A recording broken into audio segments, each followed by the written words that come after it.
everyone. Okay, in case you missed the earlier announcement, we'll be starting the presentations at 7:30. The time now is 7:20. So if you haven't yet, you can grab your dinner at the back of the room over there by the door. Yes. Okay. Also, another reminder, if you need to use the bathroom, it is down the corridor over there and you turn to the right, out the other door. Yes. Okay, so one more reminder. Throughout the event, there will be photography and videography by our volunteers. If you do not want to be captured, please inform our volunteers or you may use a mask to cover your face. Please note that except for our designated photographers and videographers, no photos and videos are allowed tonight. Thank you.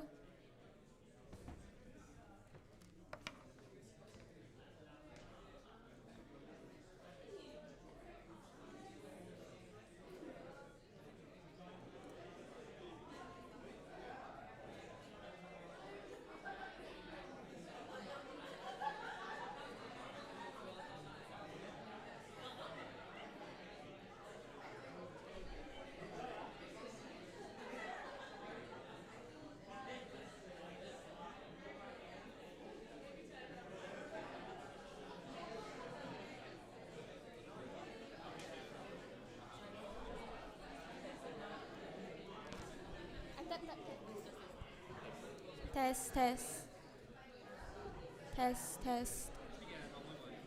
Testing 1, 2, 3.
Now, we're starting in a few minutes. So, if you're comfortable doing so, is it okay if you guys No, I'm good. on the floor like squeeze a little bit so you can get the people who are in the corner there some space as well? Thank you very much. Y'all gonna bugger off. I'm sorry, but it's a VVIP. I'm sorry, guys. I really need toilets. Kopi some boss not my rule I say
at the front. Thank you.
Okay, Just one final call for this evening. If anyone like the workshop would like to come closer, there is some space near the announcer stage.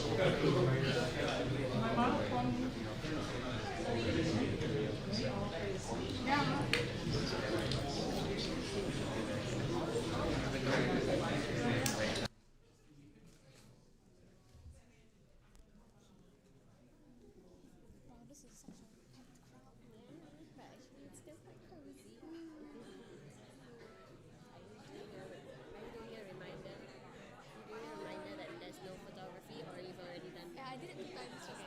Yeah. I think there's one more part of the script where we can say it again, but later on. Okay. It's time. Alright.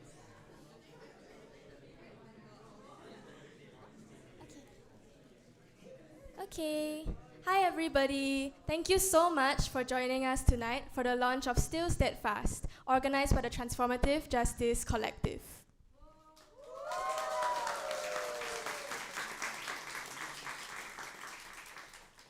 Okay, now we'll be introducing your MCs for tonight. On stage with me, I have Diana from Mums for Palestine SG. Diana.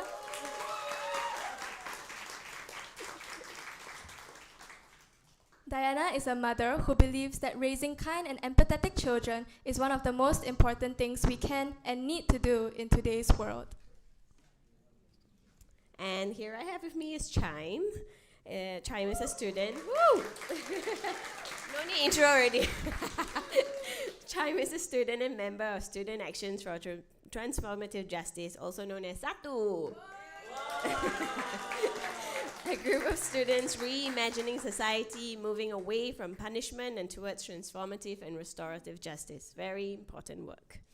So the report we are launching tonight charts the growing anti-imperialist struggle in Singapore that has persisted over the past 2 years despite crackdowns from many quarters. It sheds light on the wide range of reprisals that peace activists have faced from law enforcement agencies, employers, schools, and more. The report outlines the cost they've endured for their activism, but more importantly also, what propels them to continue. So, wait, just a show of hands, how many people here, like 2.5 years ago, don't know what is anti-imperialist, don't know what is, everyone knows, so it's just me? Okay, okay, yay! I say then you all not shy. Okay, thank you. Okay. Yes, it's good to see so many people coming here tonight. Okay, tonight there will be 4 speakers who will each share for 10 to 20 minutes. In between the speakers, there will be time for questions and responses from the audience. So while you're listening, we invite you to hold on to your questions and reactions because you will have a chance to share after each speaker. Okay, so before we get into the presentations, let's take a moment to arrive and be present together. I first like to express gratitude that we've all been fed and we have enough food for all of us here today. Thank you to the organizers for ensuring that. And so we're going to be doing some audience polls throughout the night, but let's start with a warm-up. Okay, let's all go to menti.com and key in the code. Is there a code? Okay, whip your phones out. There we are. Okay, so menti.com. Is it a different code? Is it this one? It's the same one, but it's not updated. So just test. So this one, 8655 or 7147? Use this one lah. Okay. Oh, okay. People are in already. Yeah. So let us know what was your favorite dish from dinner. Huh? Got all these things.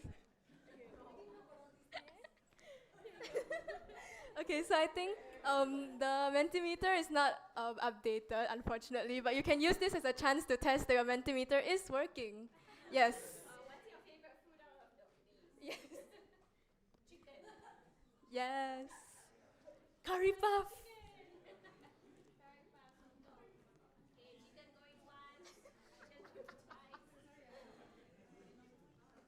Why does no one like sotong?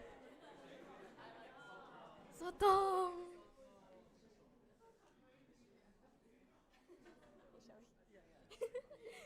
Okay, thanks for testing our Mentimeter tonight, everybody. It's very nice to see that people like chicken. Okay. Okay.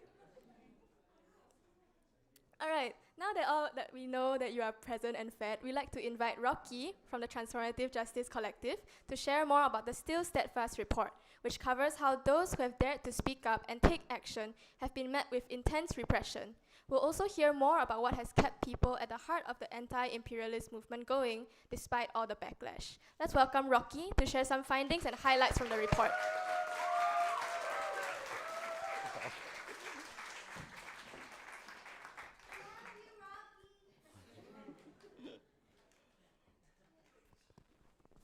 Okay, can y'all hear me? Okay, fantastic. Sounds good on live stream. Okay, wow, I was not expecting such a big audience today.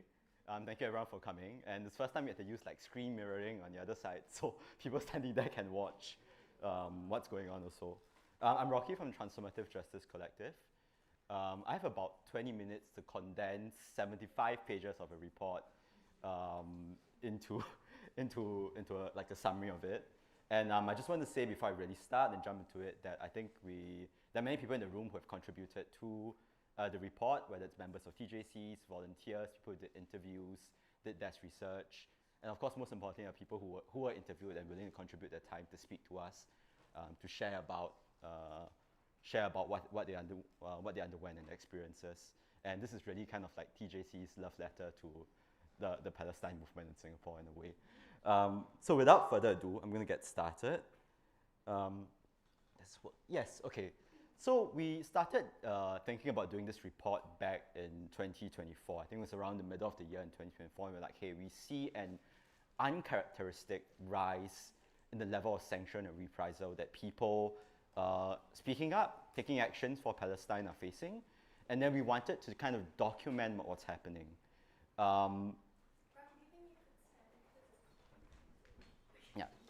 In our understanding, it was unusual because in our experience as activists in TJC for quite a while, we have seen a lot of kind of policing around different causes, different issues, but it felt different with Palestine. And that's really why we wanted to, that was really the intention behind undertaking this report. We didn't expect it would be a 2-year-long journey to produce the report, 1.5 years, really. We wanted to track not just direct policing, meaning not just people who were caught down for investigations. I mean, that's very common. These days, it's very common. It wasn't a couple of years back. But also people who face different kinds of indirect sanctions, whether in the workplace, whether in their homes, whether they work in a kind of quasi-state institution, like a educational institution, or, So we wanted to track different kinds of policing. They're all policing in a certain way. And we want to ask also what has changed since October 7th, when kind of like the whole Palestine issue kind of exploded in Singapore, and there's this huge wave of solidarity and support. Of course, ask what keeps activists and organizers going in spite of the repression they are facing. Wrong direction. Okay, so we did kind of, in terms of preparing the report, we did kind of 3 things. One, we did a lot of media scanning. So we documented and traced the timeline of events since October 7th, around the kind of policing and repression, and also the kind of state narratives around Palestine. And we have a whole chapter in the report around like setting up the timeline of kind of what we call a timeline of repression and resistance. Apart from that, we spoke to about 20 people involved in organizing or advocacy around Palestine. And we also conducted a focus group discussion to kind of deepen self-understanding of what they went through. So I'm going to set some context, and we have a chapter in our report that highlights the kind of like political context we're operating in. I'll be quite brief through this part. Of course, everyone knows we kind of live in an authoritarian state, right? And authoritarianism, if you look at literature, is defined by the obstruction of political competition and dissent too, and the concentration of power in the state, right? And preventing scrutiny of that power. And we've seen since the 2010s a significant rollback in freedom of expression and civil liberties in Singapore in different ways. If you just look at the kind of legislation that's been introduced since 2009, the Public Order Act, and then a few years after, the Administration of Justice Protection Act, right, Contempt of Court laws, and then POFMA in 2020, the Foreign Interference Act in 2021, so on and so forth, and of course the Maintenance of Racial Harmony Act in 2025. And you see this kind of huge wave of legislation that aims at targeting people's expression, right? People who express dissent or different kind of opinions or politics from the state. And you see that it's not just the introduction of legislation, but a shift in the nature of repression itself. More than ever, you see the use of administrative powers to police, meaning that instead of prosecuting you and taking you to court where you have a trial, you get to contest your charges in court, you see the use of administrative powers by ministers, by government departments. So for example, in the case of POFMA, you see the IMDA is this the kind of the processing body that process and sends out like POFMA notices. And these powers are discretionary and are basically unchecked, right? They're harder to take to court to review. In some cases, there are so many obstacles to challenging the exercise of these powers that people just give up. It's like, okay, I receive a POFMA correction direction, I'll just comply with it and be done with it. Because who wants to spend tens of thousands of dollars contesting it in court? So you see that change in the environment. And you also see, alongside with the introduction of legislation, a kind of intensification of this state discourse around foreign interference, around the risk of public disorder. And we see what we call securitization. And securitization, briefly defined, is basically, oh, I took it out of the slide. Okay, securitization is basically when you treat a normal political issue as if it's a security matter. So what you do is you give it a heightened level of importance, public political importance, that it's used to justify state intervention into daily lives. Right? And I have a screenshot from the right from when Sim Ann was saying in Parliament just last year, 4 years after they introduced the Foreign Interference Act, that said, oh, we need to amend it again, and we need to kind of evolve as the tactics of foreign interference evolve. Right? So there's a lot of kind of this creation of this bogeyman which justifies government intervention and government powers.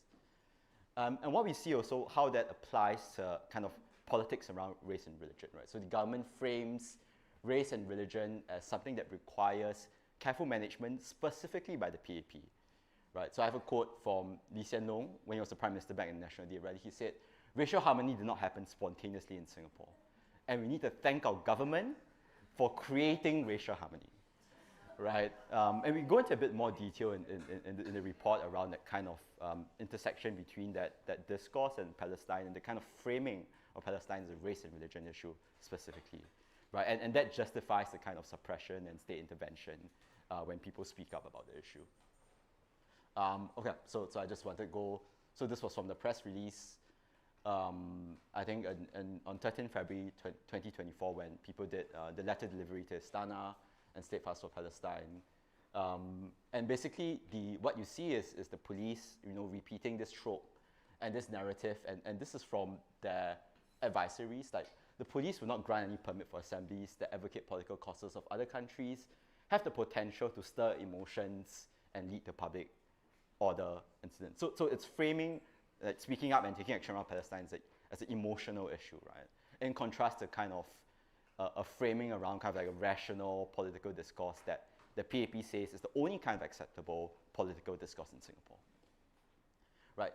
And to kind of point to it a little more, I put this slide just to highlight, there is a distinct shift even in the way Palestine is kind of policed by the state. Speaking of Palestine, this is from a 2014 event at Homeland Park, right? It was called Singapore to Palestine Peace Gathering for Gaza, and nearly 1,000 people showed up in support of it. And you see photos of people holding flags, Palestine flags, with slogans on placards.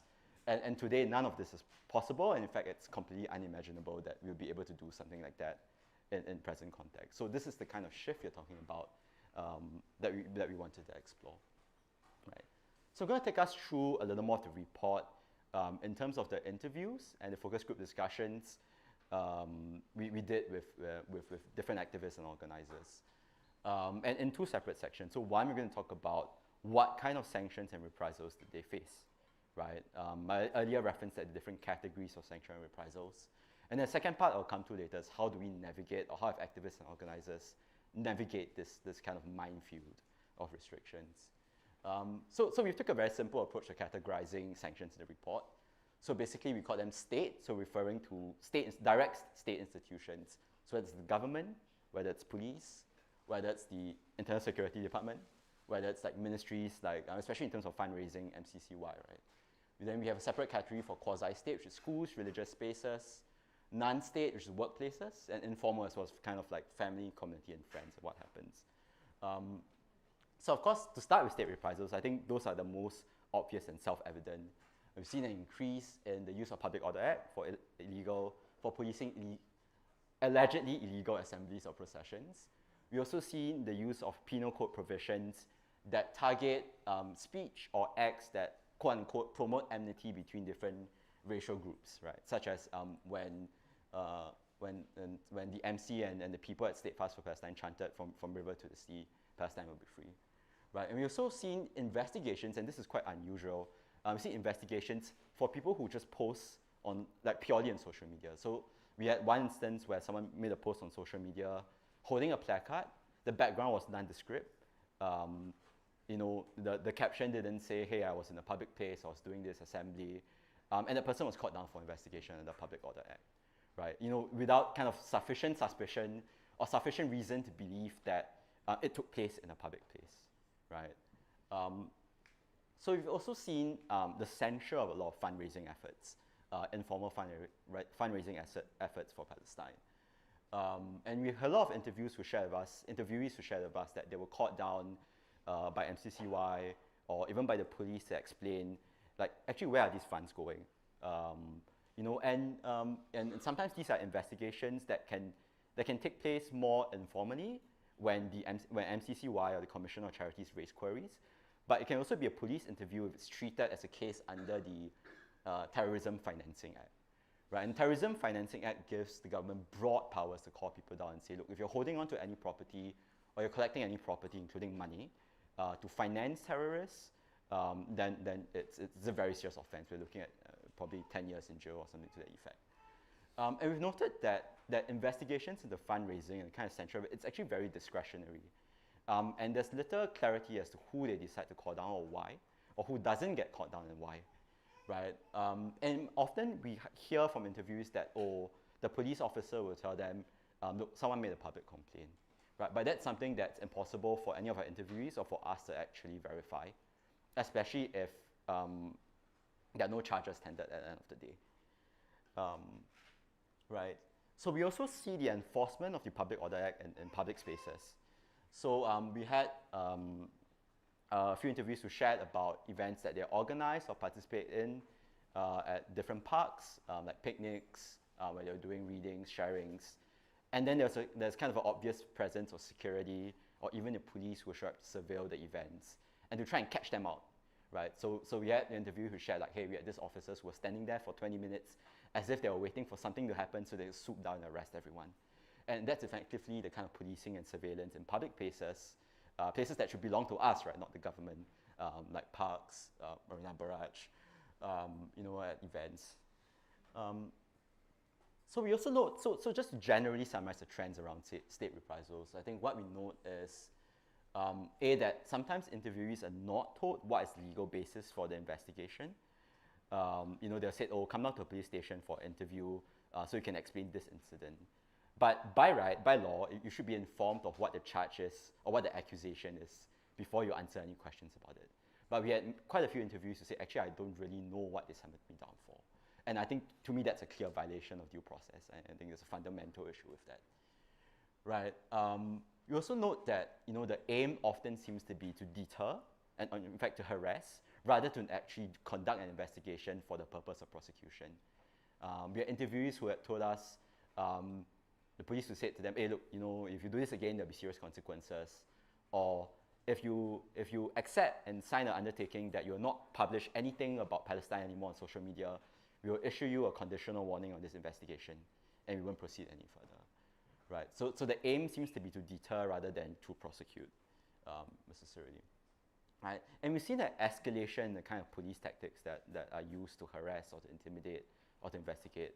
So I think some of you remember the Shu Memorial at NUS last year, and then kind of like a few days after, police officers went down to 6 students' houses to basically raid the houses, right? Conduct interviews there on the spot. They seize devices. And that is an escalation that the likes of which we have not actually seen prior to this, especially for something like a Public Order Act offences. I think previous instances we'll recall would mostly to do around elections, where I think Solang and PJ Tam basically officers show up the house and seize devices because they said something about elections. Oh, okay. Yeah, and of course, we've seen a couple of instances where family members are being called down for investigation, even though they had nothing to do with the action being investigated. And that to us is just fundamentally not right. It's shocking. So I'm just going to cite one example, and there are a lot more details in the report about how people were affected by these investigations. And this was, of course, this is a pseudonym, Shreya, who said, I was concerned about being fined because I knew I wouldn't be able to afford it. I was having a lot of stress, anxiety. At some point she said, I genuinely thought I was going to jail, but at the same time found it ridiculous, right? So I think there's often a lot of, when someone's caught down for police investigations, often a lot of ambiguity about what might happen. There's lack of clarity. First, you're not told what the offense is. You're not told what the potential consequences are. So it adds a lot of stress and anxiety to people facing investigation. And of course, we note that a lot of investigations don't actually ever close. Investigations have been pending for years and years and years. And of course, that's kind of like hanging over your head in a certain sense. So beyond state reprisals, I'm just going to shift and go quickly through. We had quite a lot of sharing about what happened in educational institutions. I'm just going to summarize 3 kind of key takeaways. First is that universities are actively sanctioning students who engage in kind of propel action and discourse in campus. And in fact, when we saw, for example, the NUS incident, or when students put up posters around Palestine in the campus, it was the university that actually called the police on students, right? And that kind of goes against the grain of the university's duty towards their students. We also note the use of a lot of whistleblower complaints against students. It's hard for us to actually verify who made such complaints because university procedures means that they won't disclose who the complainant is or even any kind of information about it. But we don't know if it's really a member of public. We don't know if someone from the police who made that report. These are things we're also unable to verify. We also had a focus group discussion that kind of where kind of interviewees, like people in the discussion, kind of shared at length about policing of pro-Pal speech and in religious spaces, particularly in mosques, right? And some of the things that the interviewees shared was that actually prior to October 7th, there were kind of congregational prayers and fundraising that took place in mosques, but that all ceased after October 7th. And we had interviews who said, hey, we went to our mosque and kind of requested, can we do some kind of local informal fundraising for Palestine? That was not allowed. And we had one interview who shared that mosques were told to stop distributing actual watermelons somewhere in 2024. And we were quite kind of shocked. We had to ask twice, like, are you saying actual watermelons, not other things? And that was and it was kind of confirmed by other people in the Zoom call. And we also had reported instances where authorities actually blocked public events like iftars that were being organized for Palestine.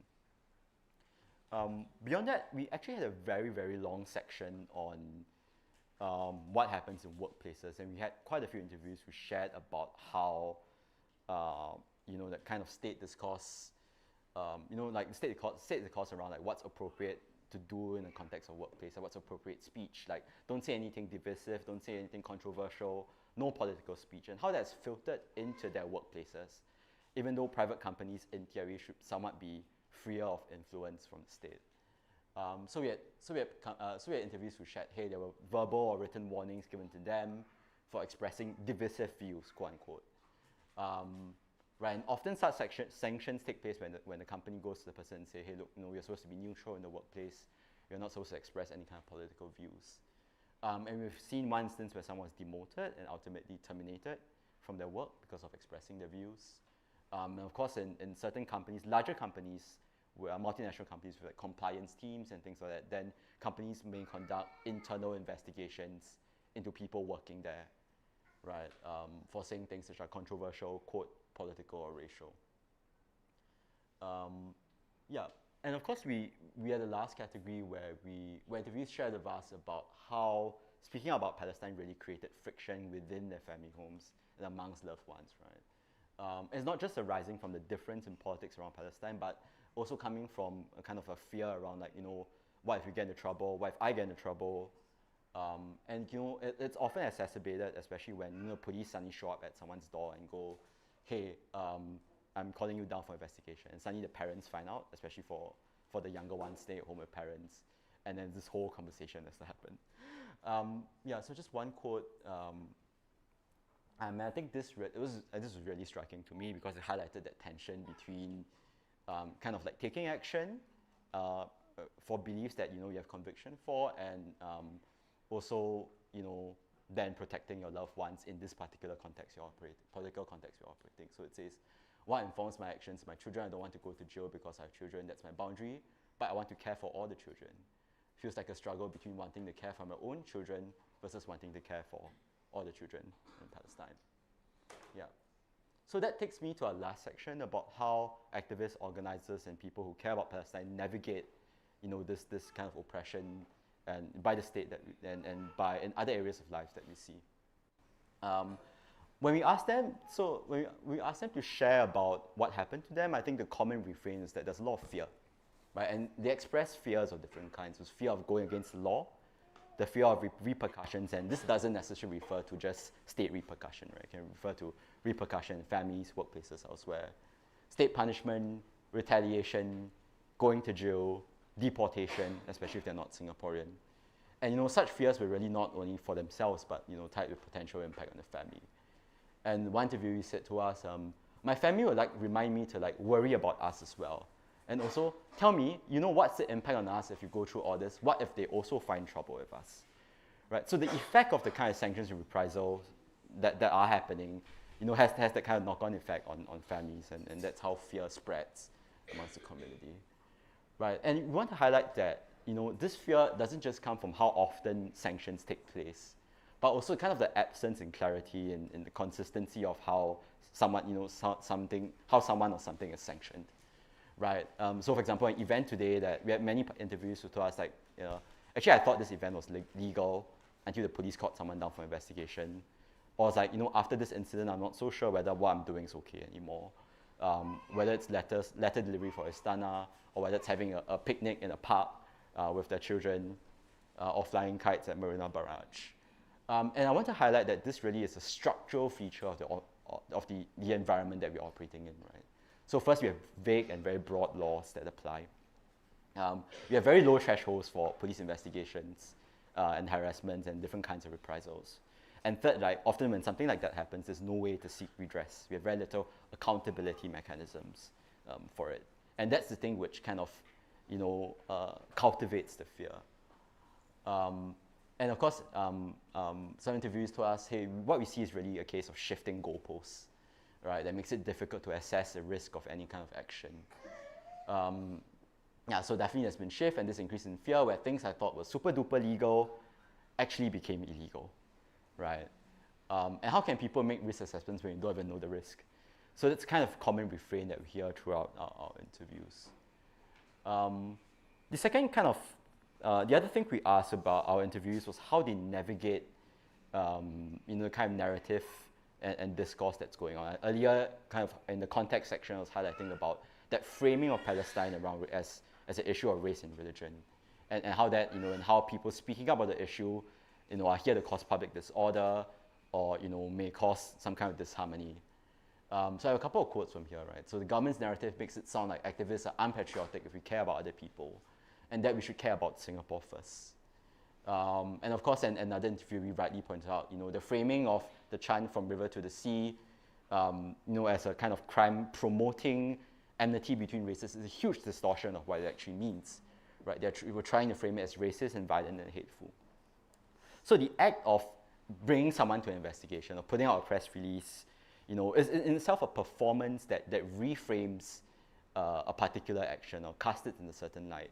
And we need to remember that all of this is taking place in a media environment where you only really ever hear the government side of the story, right? And that has a huge effect on how things are perceived and things are heard, and what do people actually think about political action around Palestine.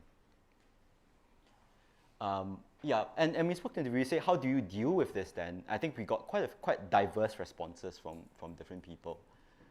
First, of course, there was a lot of consciousness about the state's efforts to reframe action around Palestine.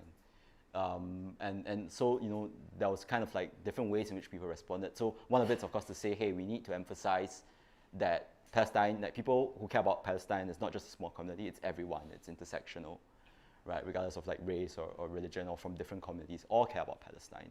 So to reject that framing very directly. Second is to say that, hey, look, actually the problem is like, look, imperialism and settler colonialism. So redirecting attention back to the roots of the issue, right? And then, of course, the last thing we saw also in some of the responses was kind of reframing events and actions to be around culture, community, and art. And there was a strategy to kind of defang kind of like the government's claim that, oh no, all these people speaking about Palestine are troublemaker, activists, going to cause public disorder. But I think what was quite evident from the report was a sense that there is a need to contest government narratives. People pick different strategies, but there is a recognition that there is a contestation at the narrative level that's going on. Yeah. And the other part that I think we were quite keen to highlight in the report was how different interviewees spoke about the meaning of community and community building to them, right? Community building around Palestine, right? So there are a few things that our interviewees said. First, they recognized that community building is a strategy to kind of navigate government regulations and unwanted state attention. So when something is framed as art, culture, family friendly, there's less likely to be treated as kind of radical or something that the government should police, even if the kind of undercurrents of it or the kind of issues they're talked about are at the end of the day political, right? Second, we heard that community building is really about, it's really something that resources the movement, right? I think it's very affirming of internal narratives about Palestine. So we had some interviews who said, hey, there's all these things that government's saying out there, and I just need to be in a space where people share the same politics, and where people can reaffirm what it means to care about Palestine. I'm not going mad, in this country, right? And it's also about kind of providing care to each other in the face of sanction or reprisal of different forms. And lastly, that community also means the potential to activate for political action in the future. Right? So community building has also been framed as an explicit political strategy by our interviewees. So I think there was one interview who said, and you'll find the report, it said, hey, if we organize a 200 or 300 people assembly, government can't interview everyone, right? So that was the kind of thing that people were saying, kind of thinking through. Right? What does community building mean as a political strategy too? And for many, I think that choice to engage in action and speech around Palestine is about directly challenging fear and directly challenging state repression. Reprisal and sanctions create fear, but it also emboldens people to act. Right? And there's a lot of consciousness that the work that they're doing as activists and organizers, this is about expanding political boundaries in Singapore, about what's possible, right? And to respond to repression with more action, right? And even where some felt, kind of like constrained in taking action for various reasons, whether it's family or something else, right? I think there's a lot of recognition and empathy with the power of contestation, of fighting back, of taking more militant action, right? And there's a desire to kind of create support for that collective action, building an infrastructure for it. And what was clear, it's very notable, was how Palestine shifted and deepened people's politics, right? And one interview said the movement opened up to do a lot more. Everything's intersectional. They're all working together to oppress us. Genocide, death penalty, Palestine made me realize we're fighting a larger system, right? Organizing for Palestine has strengthened my convictions, right? Political convictions. And there's a lot of recognition that overall the movement as a whole has shifted the government's narrative around Palestine, even if the government's actions in this regard are largely symbolic, right? Right. So and of course people say like when the tide's changing about Palestine, we see them changing the narrative a little bit here and there, because actions are escalating, suppressions are also escalating. This shows how powerful we are, and that we can also see the more the state holds on to force, it shows they feel threatened, right? So conclusions, and I'm just in time. And I have these 5 conclusions. credit to my colleague Koki hiding in the back. She sent me a 1, 2, 3, 4, 5 text. This is a real TLDR of the report. So first conclusion is that very obvious from the last 20 minutes that repression is getting worse. There's an escalation of kind of sanctions and reprisals, not just by the state, but also how it takes place in workplaces, homes. And as state repression escalates, so does it trickle down to other aspects of everyday life, right? Second conclusion is that people are starting to fight back, and we have seen, especially if you look at the timeline chapter, this kind of increase in people's motivation to take action, to speak up in different, often creative ways to contest and challenge state narratives and state boundaries around political action, right? Third is that the net effect of all of that is to kind of shift the Overton window on Palestine generally. So what people see as possible political action within the kind of authoritarian context we operate in. And I think it's our observation that also it's shifted people's perception of direct action. And that not only about Palestine, but it also has kind of an effect on people's impression of direct action outside of the context of Palestine when it comes to other causes in civil society, right? Fourth is that authoritarianism is not just state oppression, right? It manifests in everyday lives of people in different ways, right? When we look at the kind of sanctions and reprisals that emerge. And of course, the costs that people have to bear also emerge in different aspects of people's lives, right? And lastly, that if we band together, we come together collectively to fight for the things we can, these costs are easier to bear as a collective community. So I think that's all for me. So free Palestine.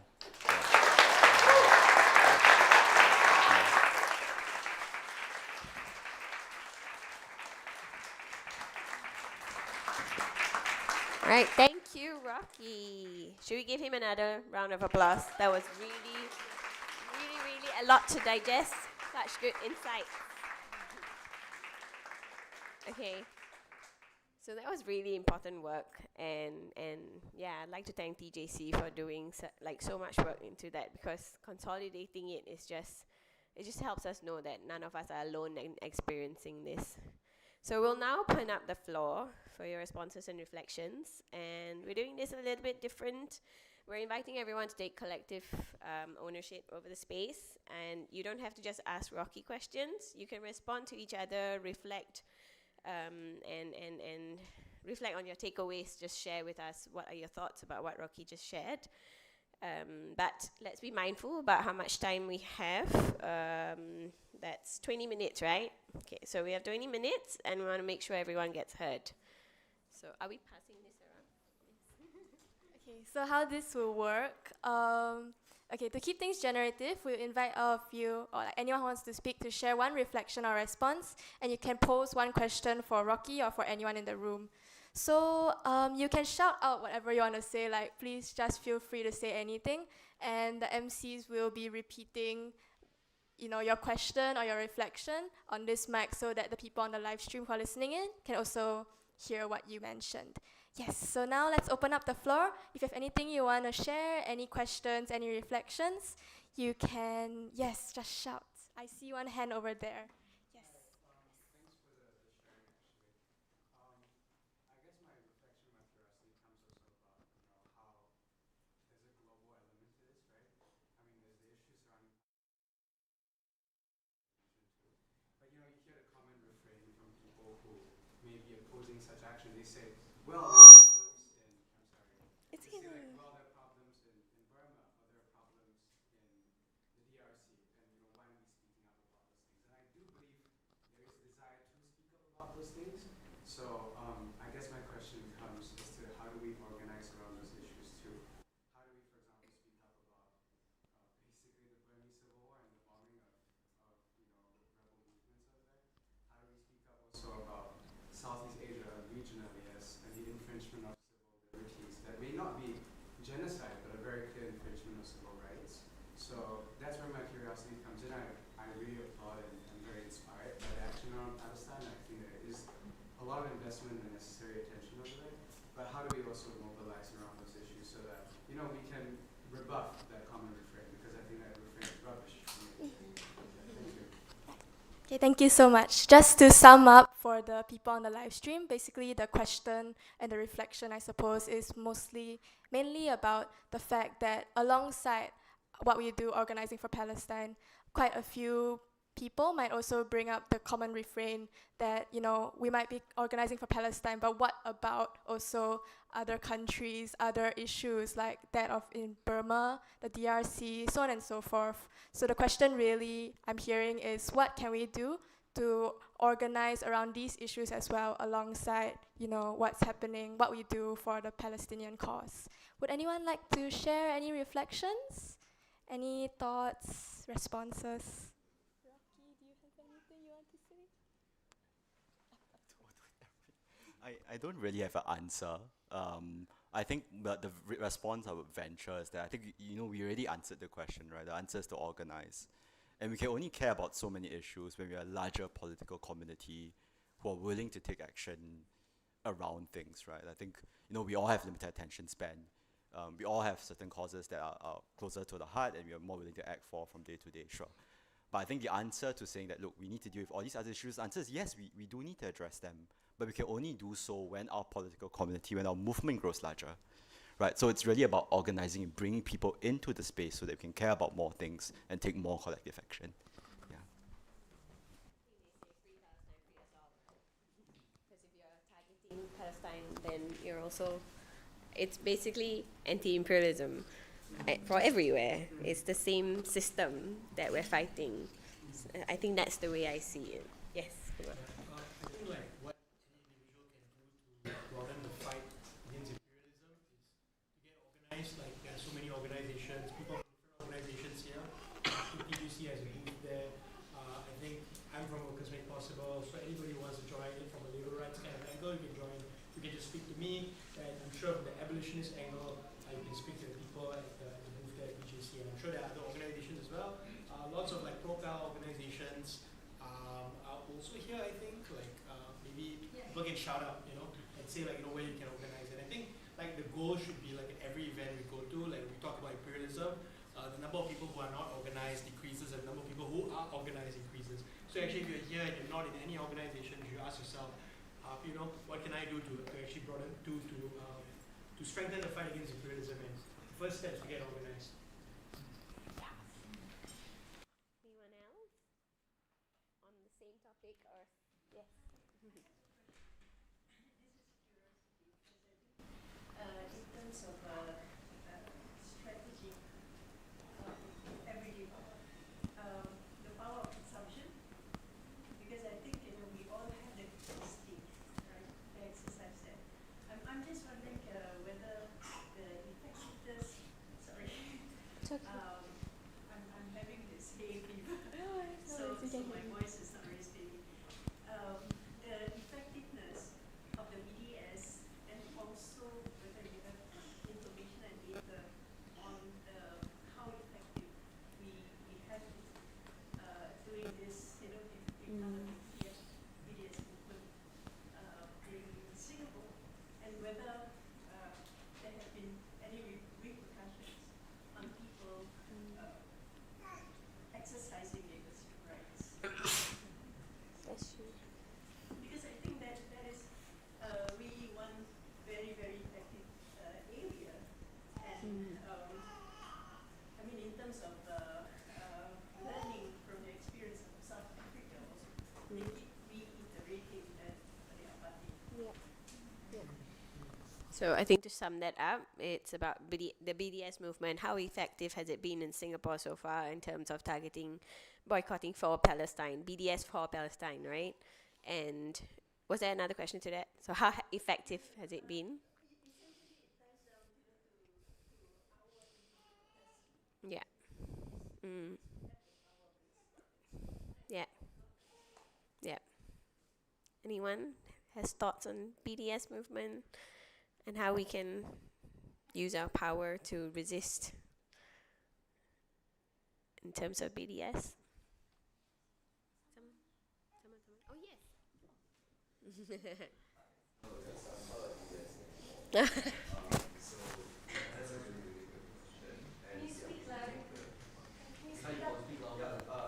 Oh yes.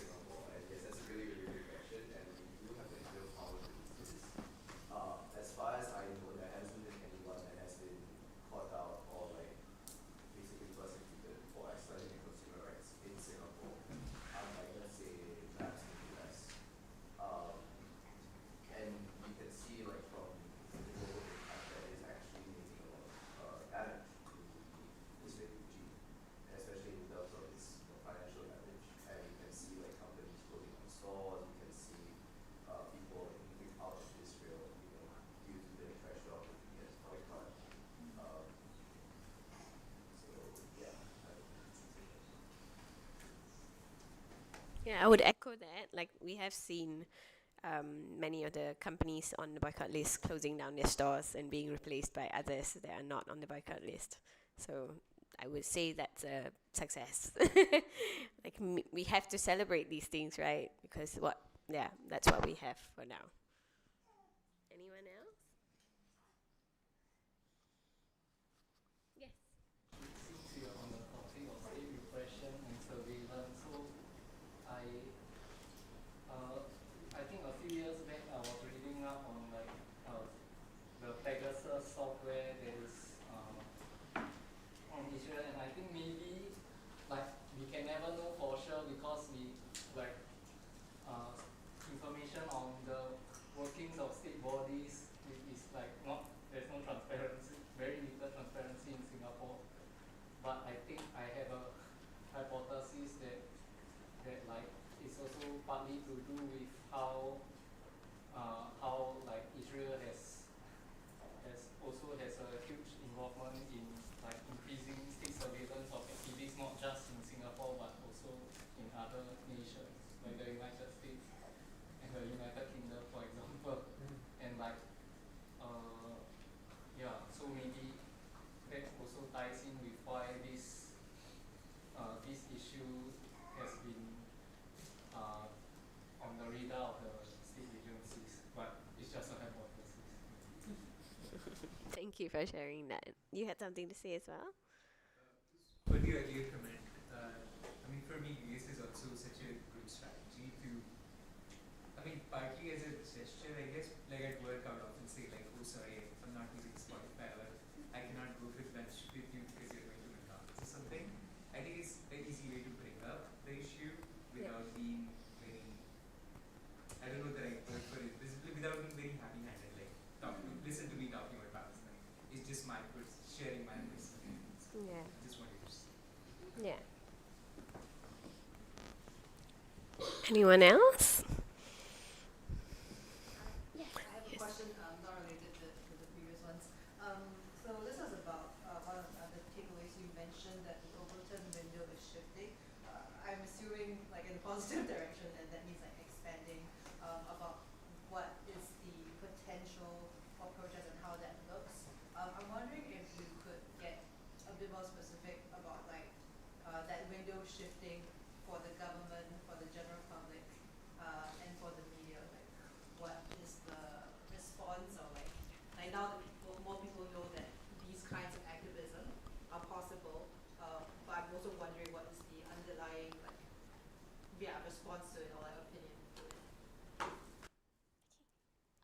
Okay, just to sum up the question briefly for the live stream. Basically, the question is asking about the Overton window that Rocky mentioned during his presentation, and to like sort of clarify, what the government is sort of responding to it with now. Yes. Not just the government, but also like the general public, and also how the media are Right. portraying this Yeah. expansion. As well as other spheres like the general public and the media. Yes. I can give a broad response, and I think just invite other people to share. I think my sense and feeling is that, of course, I think for the government specifically, they are always concerned that people are finding more creative ways to break the rules, right? And in some ways that the levers they have are the same. It doesn't change, right? It's, police investigations, like this kind of things are the same levers that they have. And we've seen over the years, and not just for Palestine specifically, but for other areas of activism and other causes, that we do have a pretty responsive government, and a government who has a very clever PR strategy, and who has a set of tools of political control, like control over the constitution, control over legislature, to amend and introduce laws freely to try and shut down different forms of resistance. And they have learned to be effective in using these tools, right?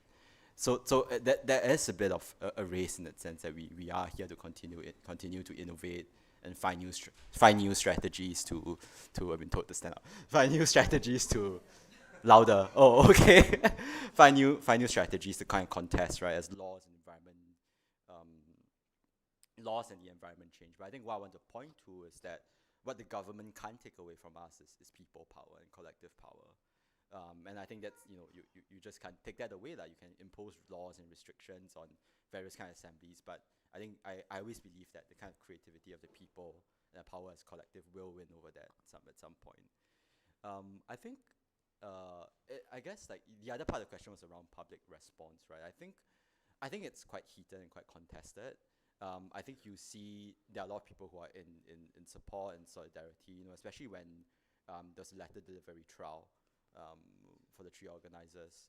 Then at the same time, of course, you see a lot more vitriol on the internet, and you do see a lot of intensification of that kind of state and reproduction of that kind of state discourses around these people hate Singapore, or these people are traitors, or all sorts of things that you hear, and it's quite horrible. But it's actually very hard to get a good gauge of what the public thinks. Truth be told, right? And I think we do notice a lot of effort to use internet brigades or bots by the government to kind of reproduce these kind of attacks on people. And is that a sign of weakness, that there aren't people out there who are organically producing this vitriol, and that people have to rely on the government, or actors have to rely on that? It's really hard to say. I really had to get a grasp on public opinion on some of these issues sometimes.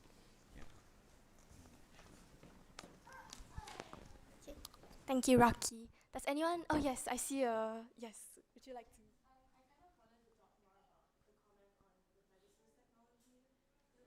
Things that I think scares me the most, just seeing how Israel, all its partnerships, funding this technology and it developing, as you mentioned, as a tool of authoritarianism. I think it's something I've been thinking about when people ask, why do we still care so much about Palestine, even though we're so far away?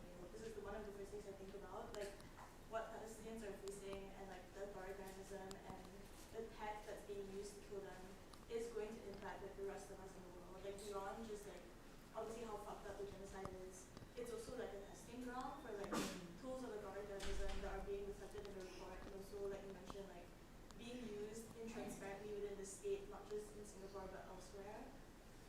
So yeah, I think just really feeling the message in the room of mobilizing more against that, because there's still so much work to be done. Even though we've already been going through a lot, building a movement over the past few years, there's still so much that terrifies me about how Israeli technology is going to be used for increased authoritarianism and surveillance in the future. And yeah, we should all get organized and mobilize further. Yeah, thank you. Thank you. I think we have time for about 2 or 3 more responses. I want to comment a bit about the Overton window thing. If you look at the different state responses to the actions that have been done, if you look at maybe the letter deliveries and everything, the state cracked down really hard on that, and made it very public. They published in the news police are investigating, people are being charged.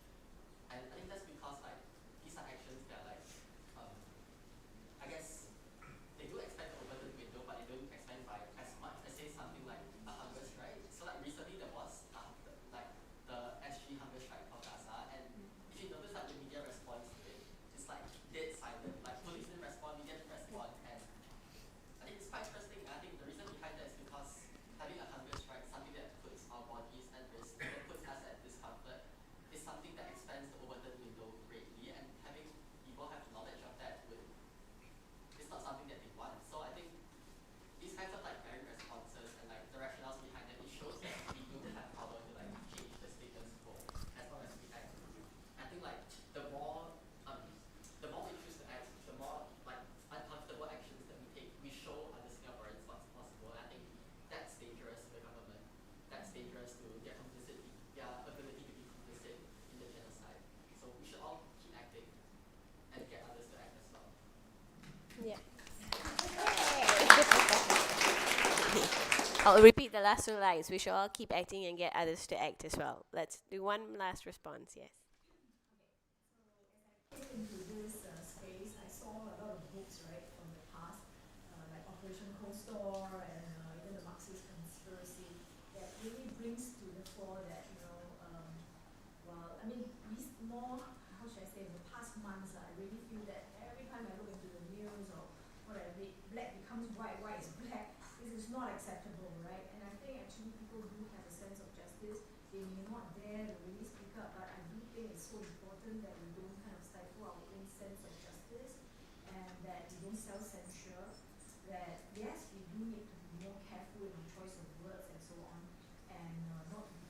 fightive, right? Even if you rally people on, it is about what is right versus, kind of like giving the opportunity. Because I think it's really so true that, things become very blur, right? Hofma, most people just accept it, right? Okay, put forth the apology or the correction notice and so on rather than fight it because it's a very painful thing. But I do believe that, statements that are made carefully thought through, that are factually correct, still needs to be made. And I don't think we should stifle our own sense of conscience and justice. Right?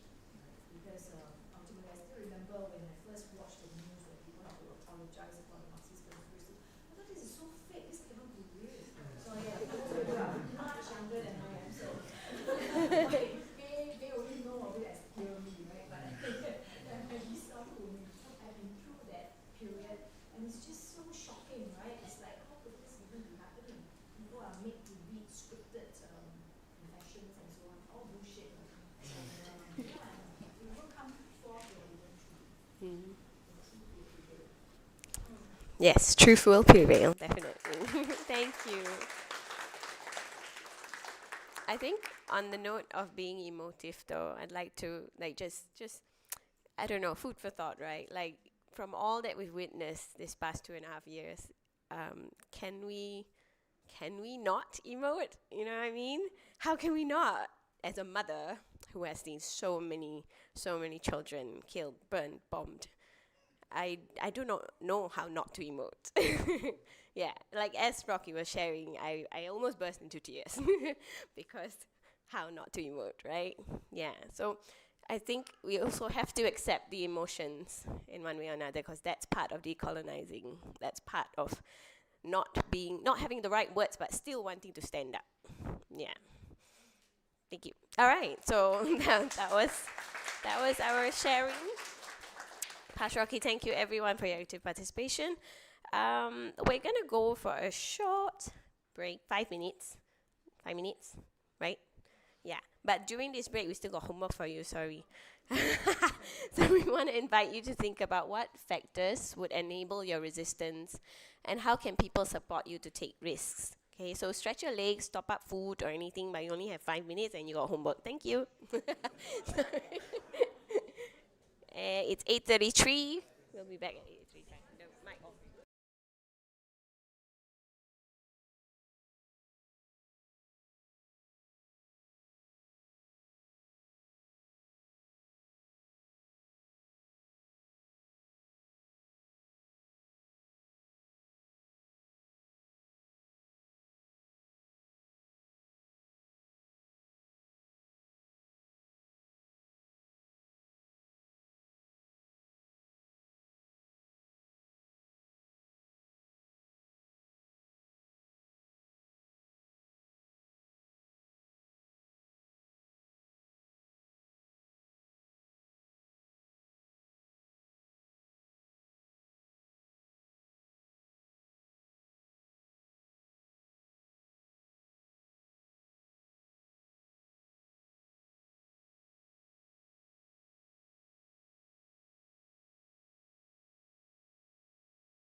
Testing, testing, testing.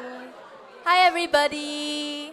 All right, so the 5 minutes have long been up actually, but yes, very nice to see everyone chatting happily. All right, we'll be settling back in for the second half of our program.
All right. Okay, so before we move on to the speeches for tonight, as the MCs, we would like to just point out some responses that we thought were quite resonant from this Mentimeter. I will go first. I really like this one over here about, like quite gathering as a community and like meeting people, learning from each other. I think this really like resonates with me because it kind of goes back to what Rocky and Kumar said just now, right? About really like the fact is that being in events like these, how we get organized is really just by talking to someone new that you've never met before in this space.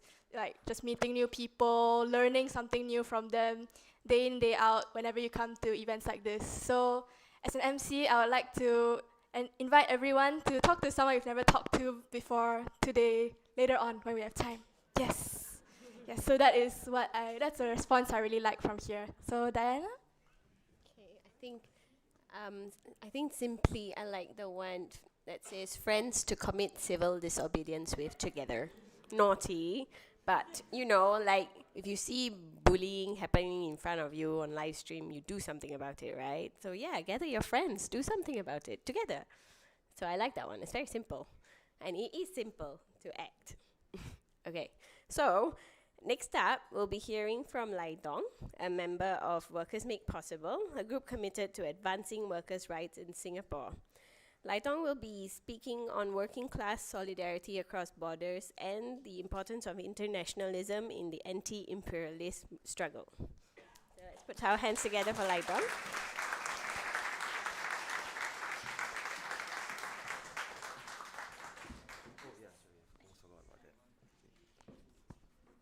Hi everyone.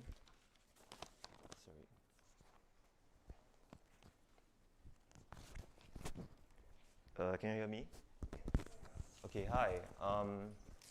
I actually thought there would be like something to put my paper here to read the script. So I guess I'll just hold it like this. Yeah, hi everyone. I hope all of us here are united by a vision for a better world.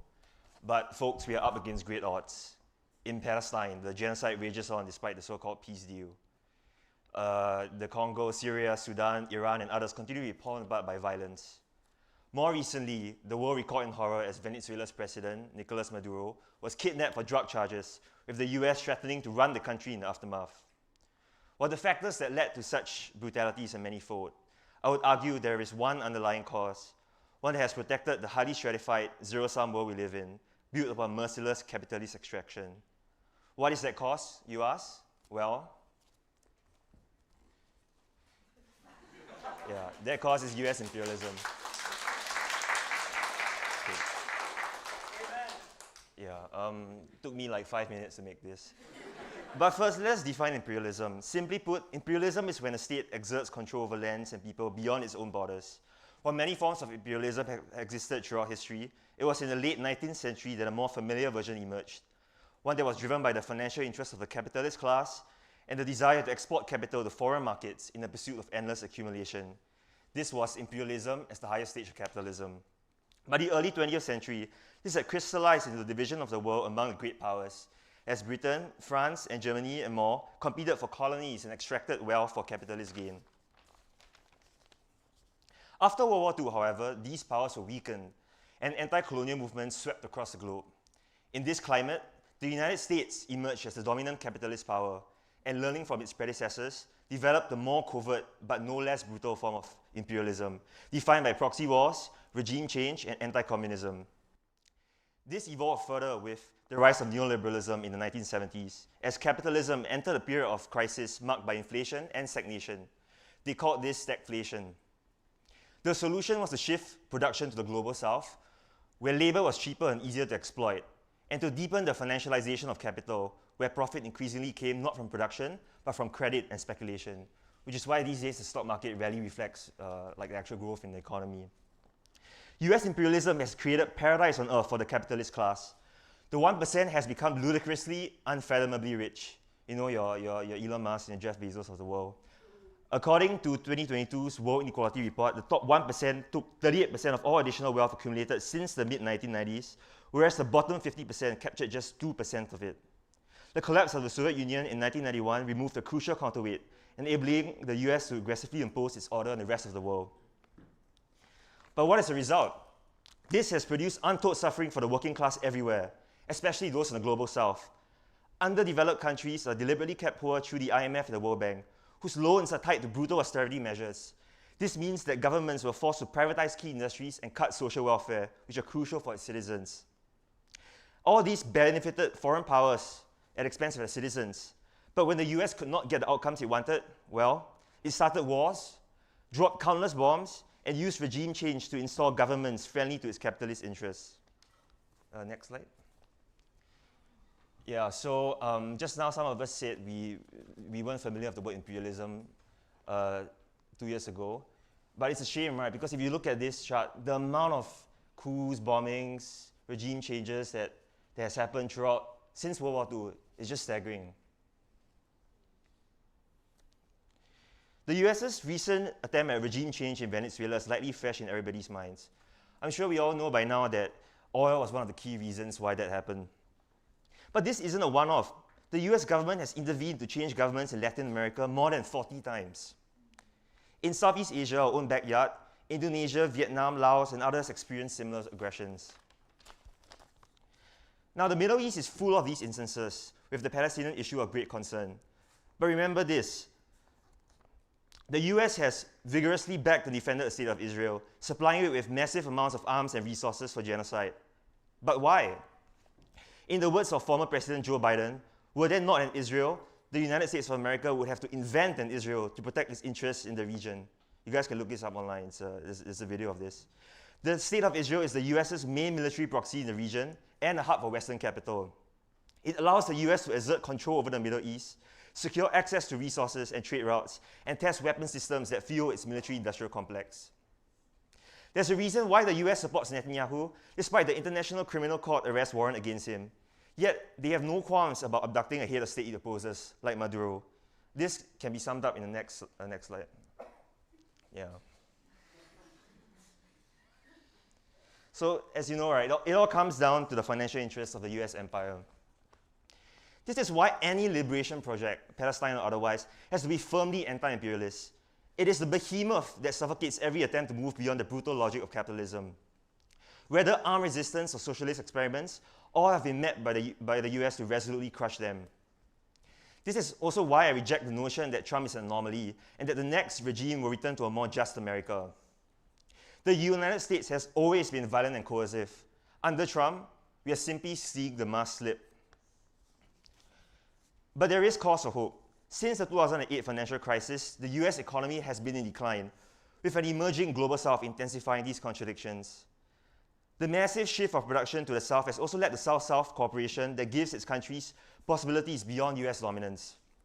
BRICS and the Belt and Road Initiative, for instance, back infrastructure development in countries mired in poverty and have been experimenting with payment systems that reduce dependence on the US dollar, which has been the world's reserve currency since 1944. Simply put, the US's position as an economic power is finally being challenged. It is a falling empire. Next slide.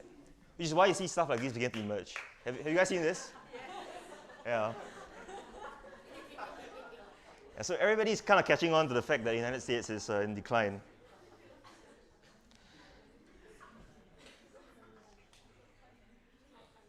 And thanks to the Trump regime's shenanigans, the US's international image is worsening by the day. The US finds it increasingly difficult to sustain its control over the world through soft power, so now it resorts to increasingly brazen imperialist actions. Trump has revived the spirit of the Monroe Doctrine, the 19th century policy asserting US dominance over the entire Western Hemisphere. He has used widespread tariffs to force countries to bend the knee. But the more the US lashes out, the more countries are compelled to shift away from the US's sphere of influence.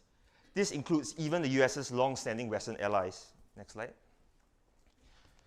Like in the recent World Economic Forum in Davos, Western leaders openly expressed their disdain for the US's coercive actions.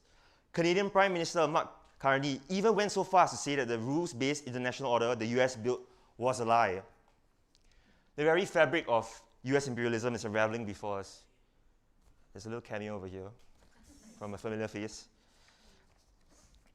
But as this process unfolds, it is important for us to resolutely oppose imperialism and to stand in solidarity with all peoples of the world.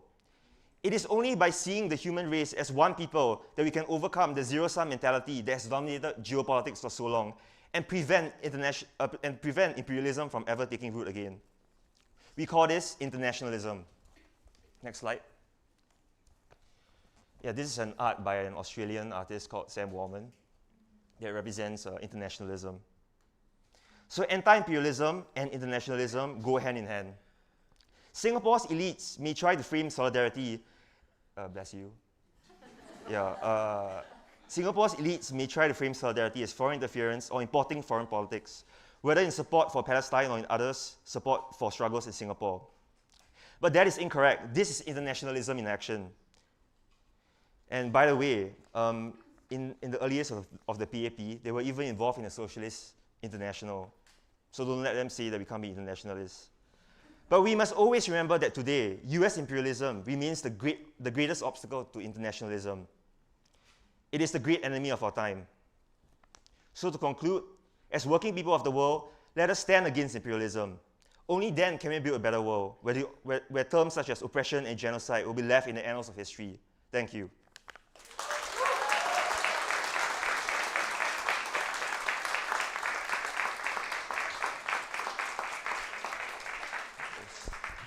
Right, forgot.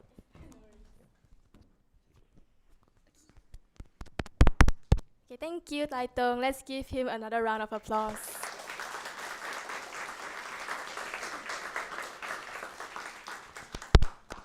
Okay, so just a reminder before we continue on with the question segment, no photos or videos are allowed to be taken today. This is mostly to protect the privacy of the crowd. So I know the cap with the Chinese gay hockey, very nice, but just make sure you didn't take photos with anyone's faces inside. Yes, all right. Okay, so now we'll open up the floor once again for your questions, responses, reactions, reflections, anything that you want to share or ask Lai Tong, you can once again just shout out to the floor. Yes.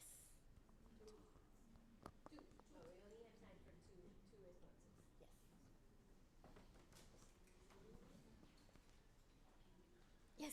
What do you want to choose? Thank you, Lai Dong, for your speech. It was very inspiring and very empowering. And I think when we think about imperialism, the question I have is also the kind of trans-border and transnational solidarity that might be possible among workers from different like political countries, right? Because as we know, the border itself is already a product of colonialism and imperialism, and yeah, how it restricts people's flows from place to place, how it reduces some people moving across borders to labor, to just bear life and labor, to be transported at the back of lorries and so on and so forth. And yeah, I think within within the interstices of the system, there is also a lot of potential for us to recognize how we are all oppressed by the same system that also exists to deprive people elsewhere of their wages, of their freedom, of their resources, right? And yeah, I'm just curious because right now we have talked a lot about organizing within Singapore. How can we broaden how can we recognize that our own life here is inseparable also from our own complicity as a nation, as participants within a society. Yeah, from our organizing here is inseparable from our own exploitation of people elsewhere, and to recognize that and to fight against that together with the other people whose labor we're also interconnected with and dependent upon.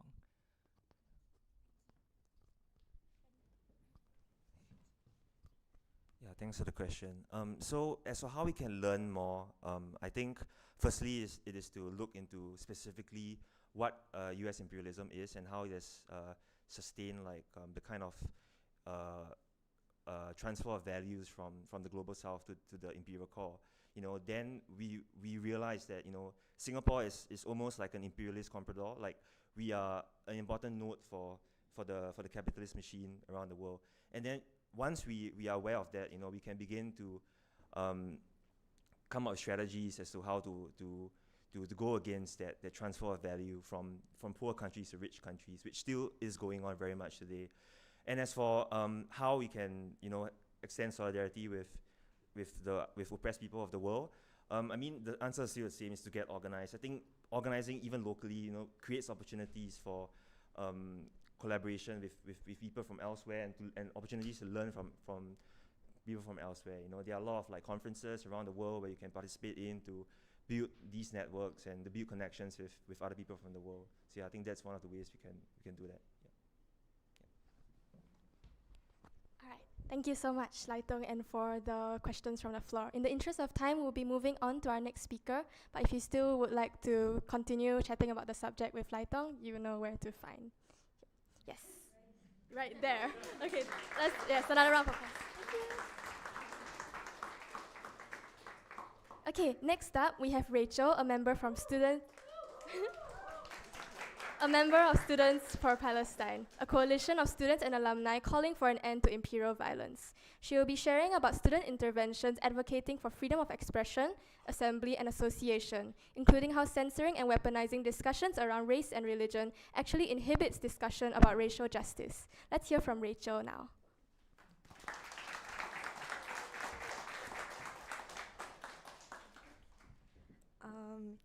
Hello, can you hear me? Okay, yeah.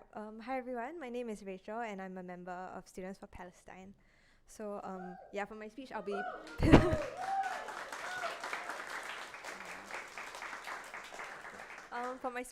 pivoting back a bit more towards like my experience with like organizing and policing in Singapore. So from the beginning of my involvement with Students for Palestine, the spectre of state surveillance and repression was very visible. Barely 2 weeks after October 7, a police advisory was released prohibiting events and public assemblies related to the genocide. Soon after, police investigations were launched into peaceful anti-genocide events that took place exactly 2 years ago today. Policing even spread to schools, where universities prohibited the display of signs and symbols related to race, religion, and geopolitics at graduation ceremonies. From the start, anti-imperialist activism was deliberately framed as a threat to Singapore's racial and religious harmony in order to shut down dialogue on the issue. Against this backdrop of persecution and increasingly narrowing spaces for expression and assembly, managing the risk of policing has been integral to my experience organizing with Students for Palestine. I've witnessed how planning activities from simple movie screenings to delivering letters to the Ministry of Home Affairs were all accompanied by very long and serious discussions of how much can we do without getting into trouble, and also how much are we willing to risk. I think these considerations are very familiar to anyone who has been organizing in Singapore for any cause. Most of the time, it's really difficult to assess risk because the laws are so vague and arbitrary. For example, time and time again, we come back to the infuriating question of what constitutes a public event that might violate the Public Order Act. It's hard to know in Singapore where one person can constitute a public assembly. This uncertainty around what is considered legal has at times created an atmosphere, even a culture of paranoia and suspicion, where we're spending a lot of time and energy to ensure security, thinking about protecting our identities, even for really innocuous things. We doubt who we can trust. We sometimes question what we can safely say to seeming outsiders. This makes our work difficult, since our role as organizers is to bring people together. Even just speaking here today at this event, the organizers briefed us beforehand about what kind of language is safer to use and what kind of wording to avoid so that we aren't perceived as creating enmity between people of different races and religions. These considerations not only take up a lot of energy, but can also limit the clarity and truthfulness of our message. And when we do happen to run afoul of the many restrictions set by the state, the consequences are very real and painful. Legal fees for the organizers charged for the letter delivery to the Istana were in tens of thousands of dollars. I have friends who've been unable to find employment because of their activism, which in the worst case has led to having to leave the country because they can't renew employment passes.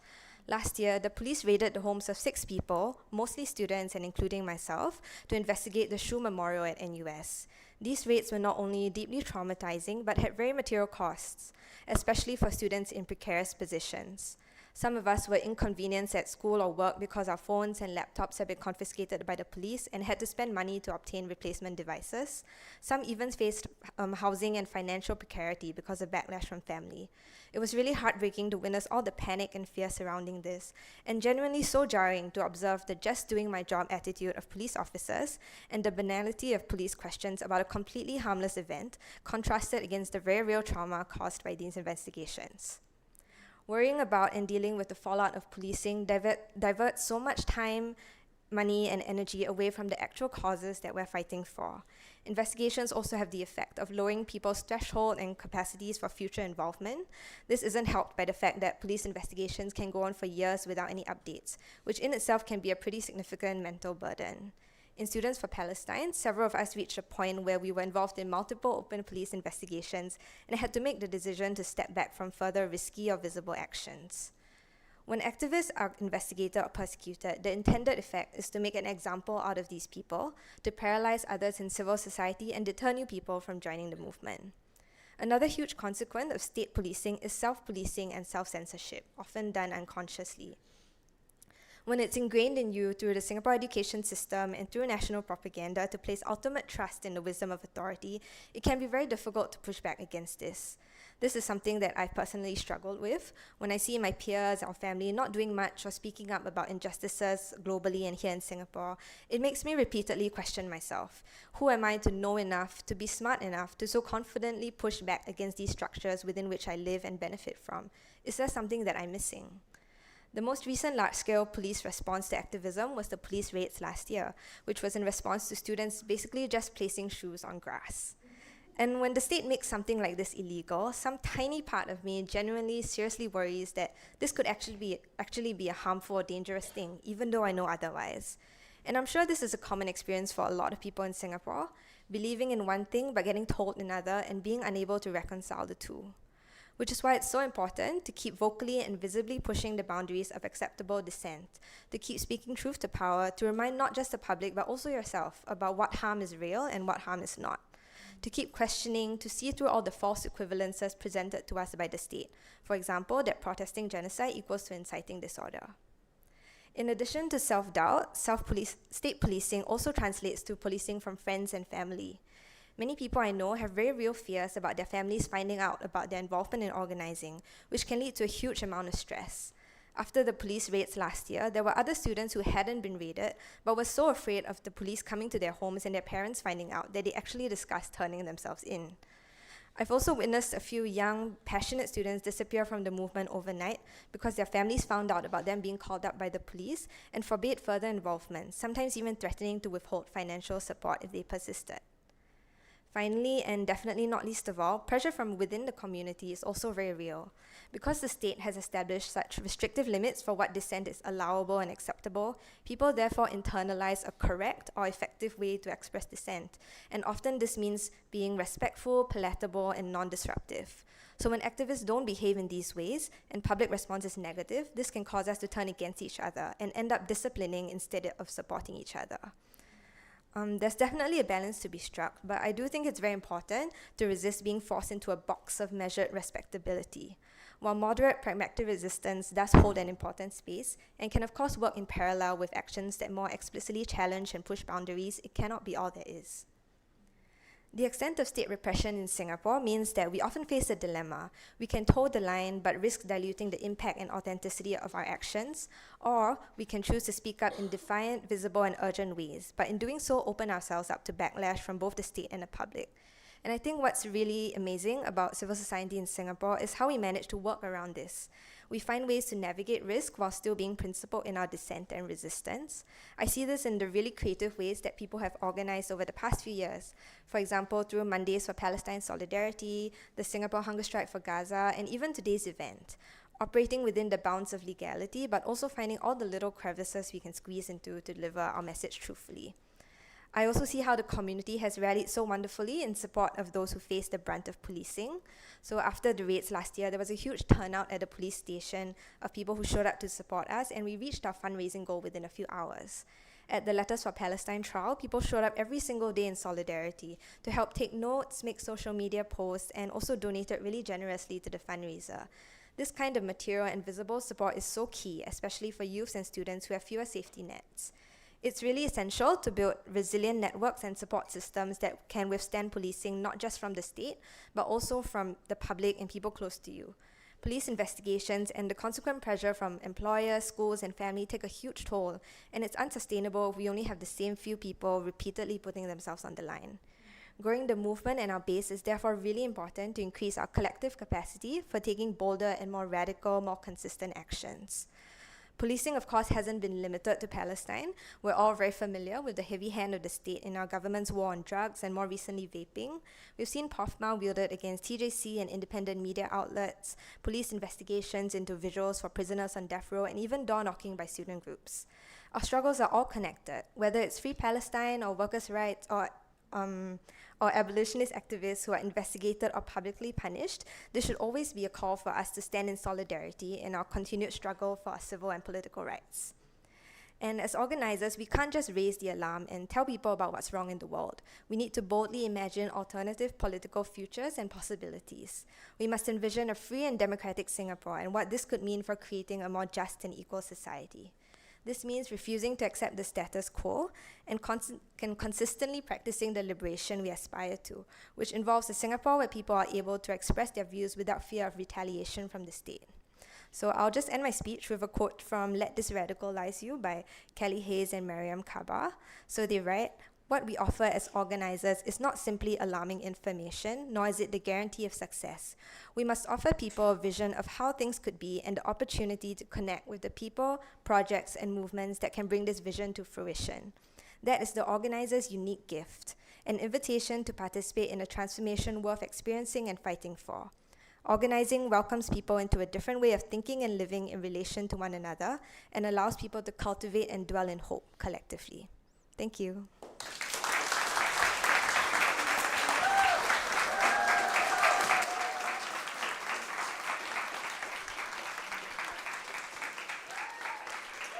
Yeah, woo! That was so good! That speech needs to be published as a research paper also.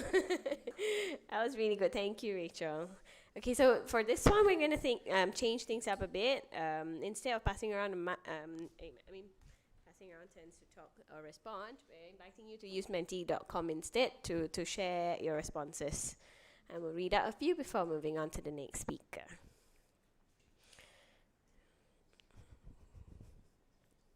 So if you have any thoughts, just put them out there. No thoughts also is okay.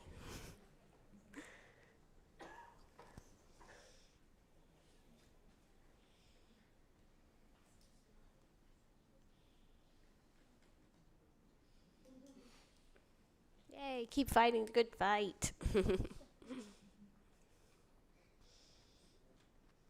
Yeah, I think like there's this saying that says the students are all right, and that just kept replaying in my head as you were sharing. One more. You saw that? Shall I read it out? We love you, Rachel. Yes, it was empowering, contradicts the principles of democracy. Do I want to explore that? It's very of who or what is listening. Yes. If you guys can't see, there's Sorry. lights happening here. Yes, keep them coming. Young people are the future. ACAB.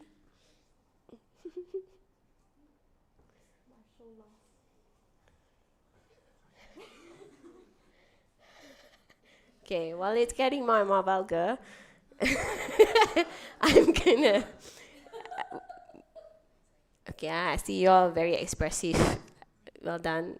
Do you want it? Shall we move on to the next speaker? We're running out of time. Yeah?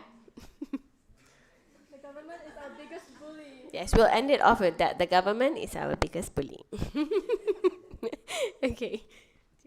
All right. Okay. Oh, there's really a lot here. Wow. Thank you guys for sharing such thoughtful responses. Fuck the government. Yes.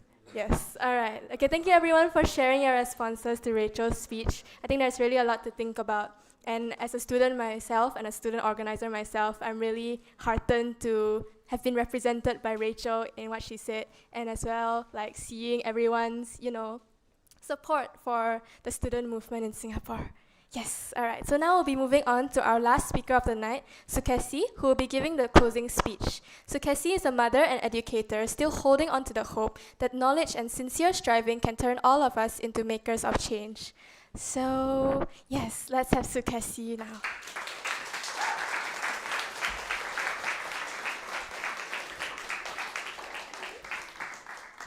It's okay, I'll hold it. Hi. Hello. Okay. I'm going to read what I prepared. It came straight for the heart. I just want to give a bit of background. So I'm an educator, so I think my passion is really sharing knowledge. And I think that maybe as one of the older people here, I feel that my generation maybe isn't, they don't feel as empowered. They're also a bit more, I would say, unaware of things. I feel very inspired by young people, but I feel that We need to reach out to old people like me. And so this speech, actually, when I wrote it, I was thinking about those people. Last year, it is estimated that our country spent upwards of $30 million on one single event. Can you guess what it was? The National Day Parade. The part of the annual NDP spectacle that I hate most, the part that makes my eyes roll and my stomach churn, is the mobile column, a boastful exhibition of our country's defense assets. The word defense is a euphemism and should never be used to describe what many of these assets really are, weapons of mass destruction. But that's a discussion for another time. When the Singapore Air Force's F-15 and F-16 fighter jets fly in splendid diamond-shaped formations over the Padang, children and adults alike gasp at the glorious dance, wowed by the roars of the jet engines, so powerful they sometimes need to plug their ears with their fingers. What do you see when you look up? Do you know what I see? I see F-15 and F-16s that are actively used by the Israeli occupation forces to strike Gaza. They carry 2,000-pound bombs to drop on children, of whom Israel has killed or injured more than 50,000. A United Nations report in October 2025 identified Singapore as one of 19 states supplying F-35 fighter jet parts used by Israel in Gaza. Last year, Singapore acquired F-35 aircrafts for the RSAF. We also announced a 12.4% defense budget increase to more than $23 billion. We are part of the global supply chain enabling Israel's genocidal war. We are complicit, and every year that complicity is up on display in the sky for all of us to see. In July 2025, Prime Minister Lawrence Wong shook hands with Miriam Adelson, owner of Las Vegas Sands, sealing a US $8 billion or 10.27 billion Singapore dollars contract to expand Marina Bay Sands. This is the same Miriam Adelson who offered to be President Trump's largest donor in 2024 on the condition that he committed to pushing for Israel's annexation of the West Bank if re-elected. The West Bank has been under Israeli occupation for almost 6 decades, and Israeli settlements have expanded despite being illegal under international law. MBS will get itself a fancy new 55-story hotel tower and a 15,000-seat arena by March of 2023. Shame. It will, as Prime Minister Wong put it, refresh our skyline. Yet, for all the new buzz and vibrancy, an increased influx of visitors and businesses that the new MBS will bring, it will be a reminder of our willingness to extract benefit from the dispossession of Palestinians in the West Bank. It will be a testament to our complicity in a system that is funding the forcible acquisition of Palestinian territory by Israel, an act condemned by the United Nations and illegal under international law. A few months after that regrettable $8 billion handshake, another infamous handshake was exchanged in November 2025. Do you know between who? Between Foreign Minister Vivian Balakrishnan and war criminal Benjamin Netanyahu. In Netanyahu's own words, it established Israel's, quote, historic friendship with Singapore in an effort to, quote, advance our common goals of prosperity, peace, and security. Peace and security? Netanyahu's greatest legacy is the genocide he has been enacting on the Palestinian people for the past 849 days and counting, a fact established by the United Nations and genocide scholars worldwide. A man with that track record does not get to claim peace as a goal.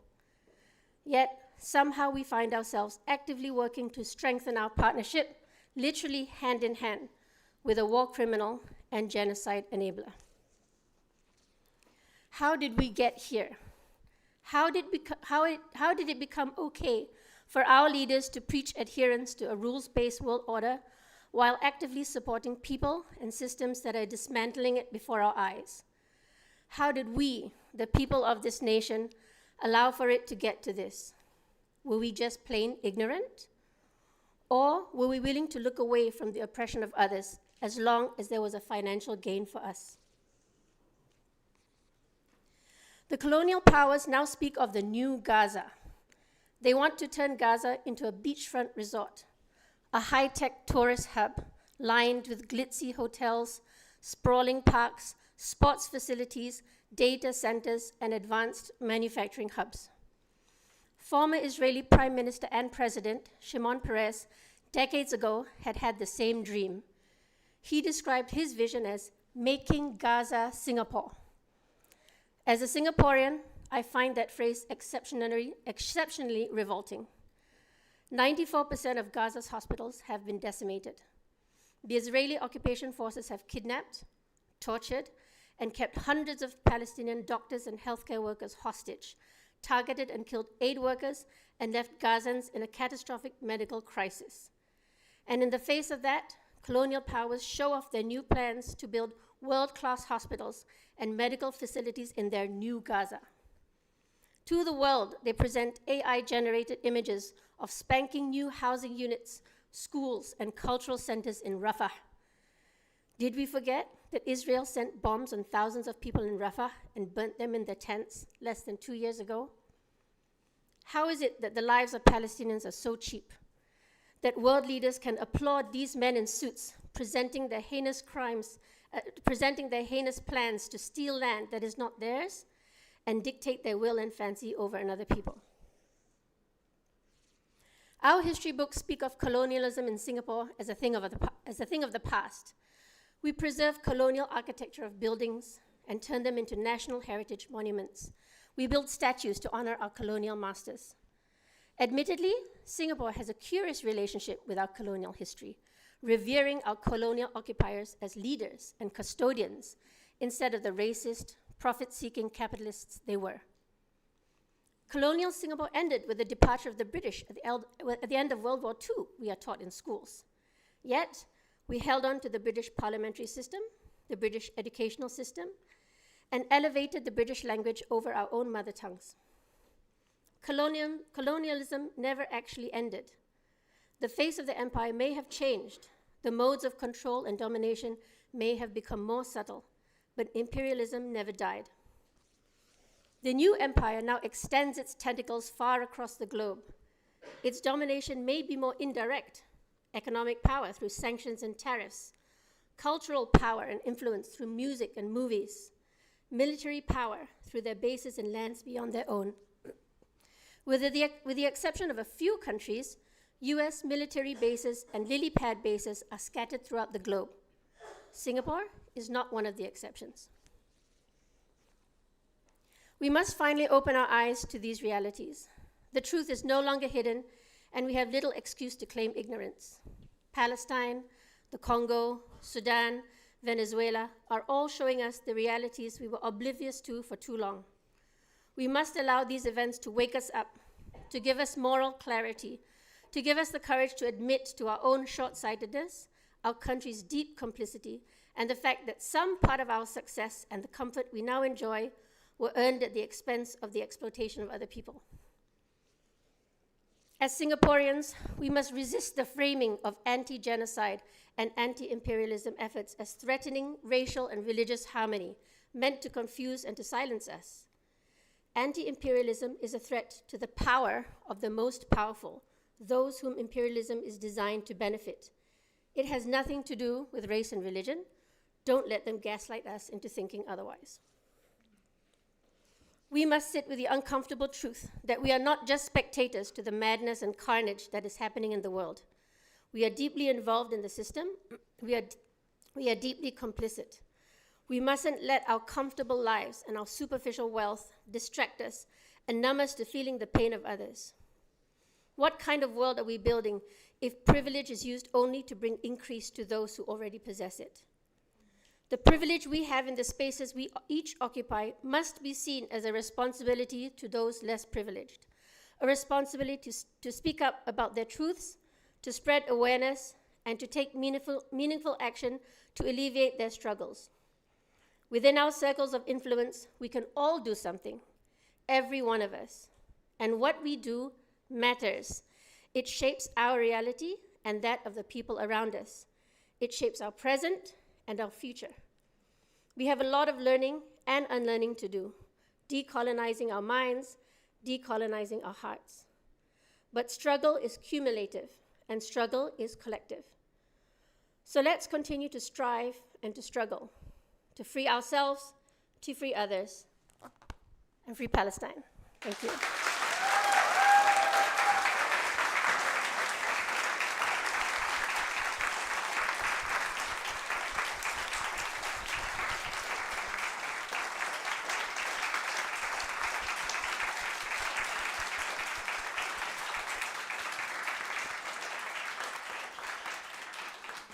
This is why gatherings like this are so important, right? It's inspiring, and it reignites something in us to just keep the fight going. Thank you so much, Sukesi.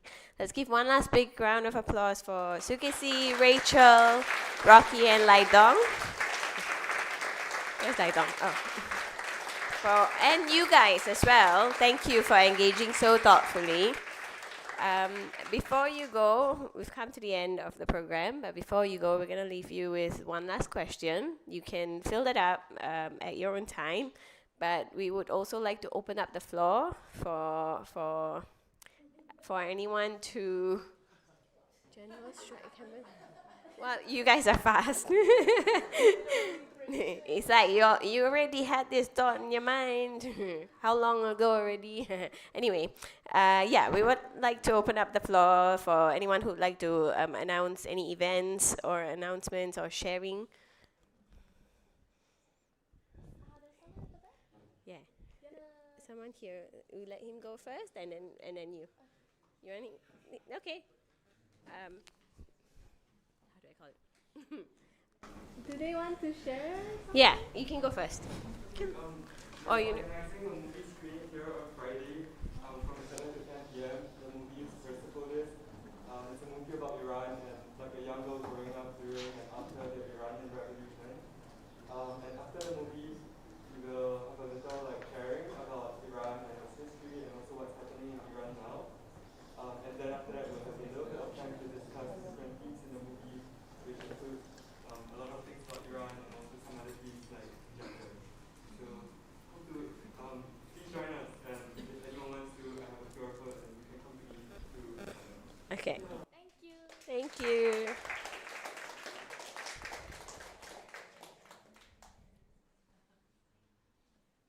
Okay, we have one announcement. Oh, do you want to use this or just shout? Up to you. Okay. Oh, okay. Sorry. Sorry, very extra. I come all the way onto stage. Hi, I'm Elijah. I was one of the strikers during the Singapore hunger strike for Gaza. During the hunger strike, we were fundraising for a couple of young Gazans. One of them is Fad. He's a 21-year-old. He's a student, just 3 years younger than I am, and he, obviously his studies were disrupted because of the ongoing genocide and war in Gaza. He has rent that's due in 3 days, and he's in urgent need of 600 Singapore dollars. You can donate to him via a QR code that's on the booth, at the booth over there. Someone's holding it up right now. I also wanted to share a bit about Fad. His post is also available on the SG Hunger Strike for Gaza Instagram. I just want to read one of the slides there, right?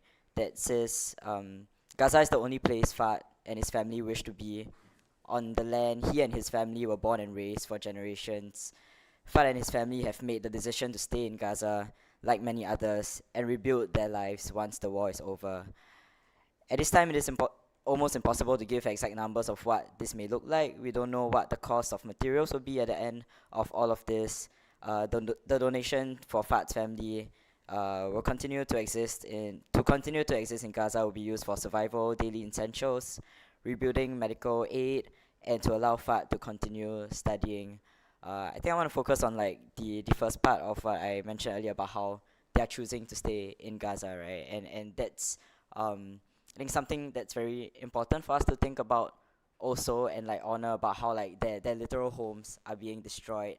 I'm also thinking about how there are many like Singaporeans who are like vaguely aware or like socially aware who are like, oh wow, Singapore sucks, I'm just gonna migrate and I move elsewhere. And I want to implore everyone to please stay and get organized. Like if people who are in literal war-torn zones, who are facing active genocide, are choosing to stay to rebuild their homes and their lives and their families, how dare we not get organized? How dare we like think of leaving, or not even like think of like coming together with one another, right? I think the fact that all of us here are in the room here today, it speaks to how we do care about what's happening in Palestine, that we do care about the state of our society and the powers that runs it, and how it's running it to the ground and affecting not just Palestine but ourselves as well, and how we are facing sanctions in many different aspects.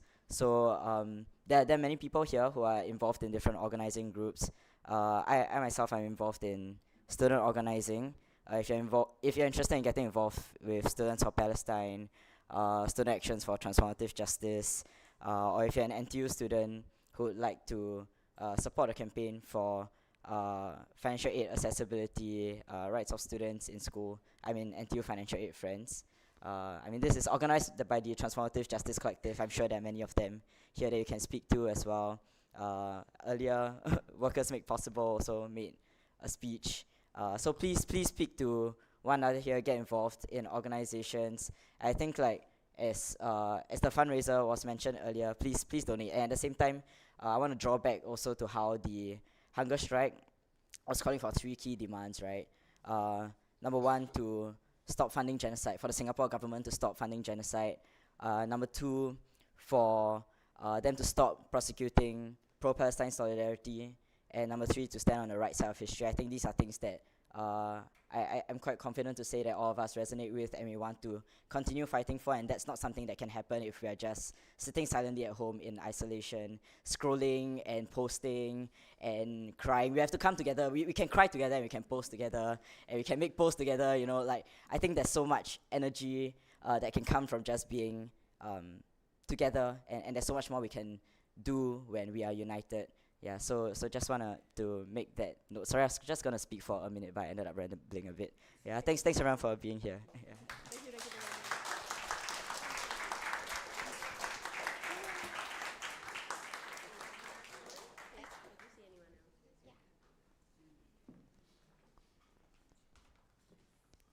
Hi, I'm Afiq, and this is Anna.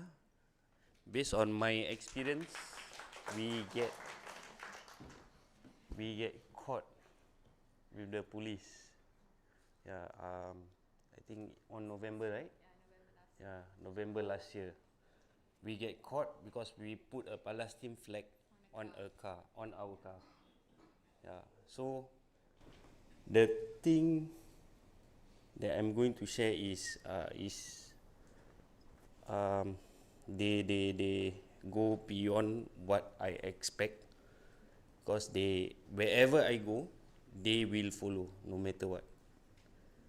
Even I go inside the toilet with a Palestine shirt, with a pants, with a black pants, they give me all those detail, very detail, when I enter the toilets. That's what they spoke to me. Then the other thing is, they asked me why did I put the Palestine flag. Is because I want to stop the genocide. I support Palestine. I straight to their face, I support Palestine because wanted to stop the genocide. That's what I said to them. And it's the fact that most of Singaporeans down here, I can say most of the Singaporeans do support Palestine and to stop the genocide. Yeah. I like your hopefulness. Mostly. That's what you them as well, Ye- Singaporeans abroad? Yes, I did say that. And the other thing, I didn't go further on. I can continue to like fight back with them, but in a way that stopped me because I had a baby. That's where I need to pull the handbrake up, because I need to think about my babies before I think about others too. Yeah. Because they start to move around without me knowing. Like wherever I go, they are there. So I scared if they didn't get me, they can get my family too. That's what I scared of. Yeah. Thank you for sharing that with us. Free Palestine.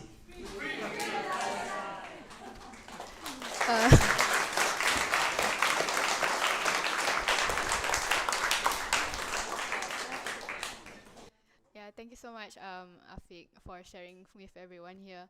So basically, last year was a really huge, I would say like, yeah, a huge break for me. But at the same time, because I had to choose between performing for NDP or actually being here to perform what I really believed in. So I ditched my friends who performed for NDP, and I chose to perform my own song here to the people that actually cared about Palestine. Because like Sukesi actually shared about how the Air Force were showing all of the displays, I couldn't bear to watch that, because how my friends can celebrate that when Palestine is going through so much, and especially whatever they have been through. I can never be there, but I can only show my solidarity together with them.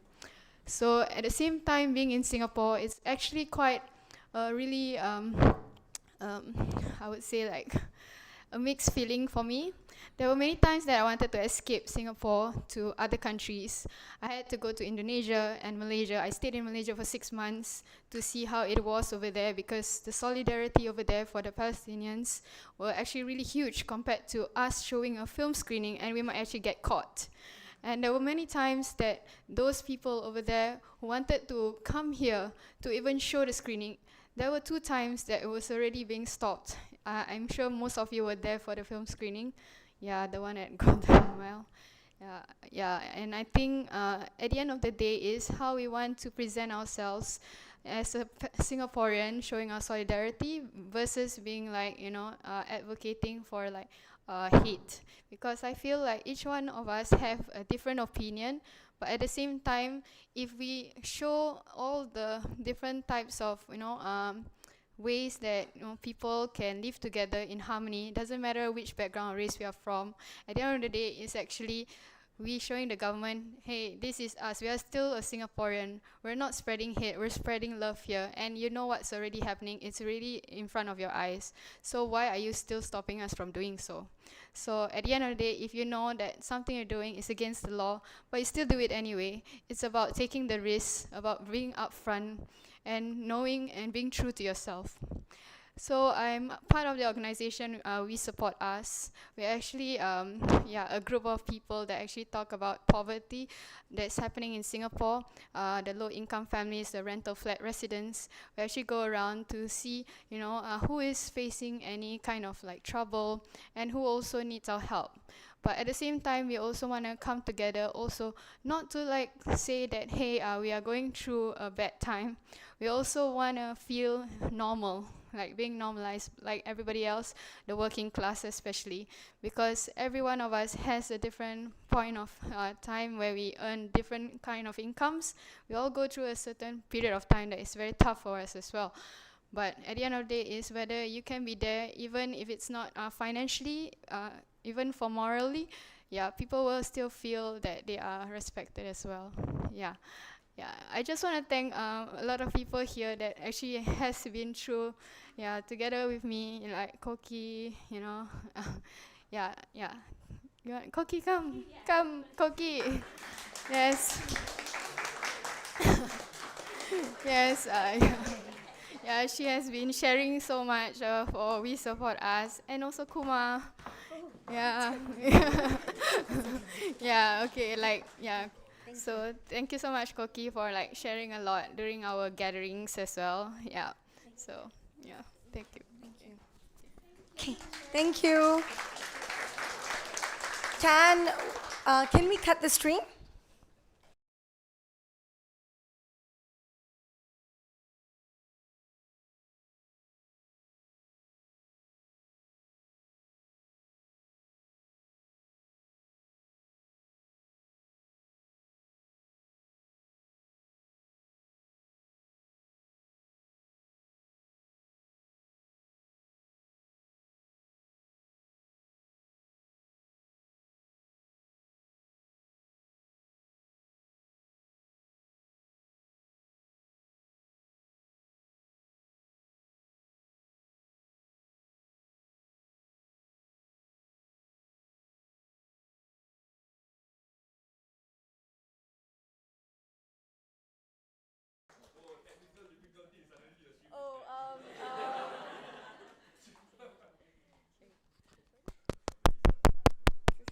Hello, hello. Is the mic on? Should I be working? Hello. Okay. I don't know what just happened, but I'm sure everyone. It was a really nice thing that happened, right? I'm just not. I'm just not sure what happened. Okay. Anyway, where am I? Okay. Okay. All right. So with that, whatever happened just now, we have come to the end of our event. Yes. So thank you so much, everyone.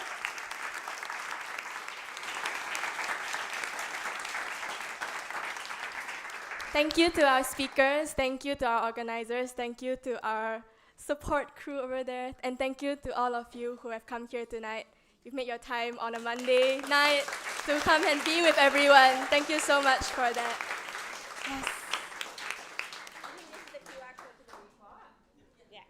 So if you guys want to read the report, the full report, here it is. Before you leave, we would like to take one group photo. If anyone's uncomfortable, you don't have to stay. We have masks as well if you want to mask up quickly before we take the photo. How are we going to do this? Everyone here, is it? Okay. We take all from here. here. All right. Okay.